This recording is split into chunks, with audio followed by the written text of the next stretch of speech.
طبعا يا اخوان كنت قاعد اشوف المقاطع في تيك توك، فشفت هذا واحد منزل صوته مع صاحبه في العيد معيدين، فما شاء الله عليه هو طويل يعني، فقلت خليني ادخل الكومنتات اشوف الناس ايش كاتبه يعني. هذا واحد يقول هذا اللي شاف هلال العيد. الشبكة عنده 5G في الديرة. مفصل ثوب العيد قبل السنة. تطلع على الشمس قبلنا. يكوي الثوب ب50. الطقس عنده يختلف. الخياط ياخذ مقاسه من الدور الثاني.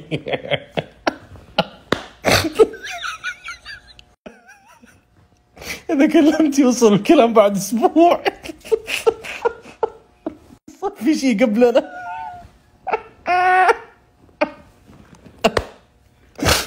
يا الله.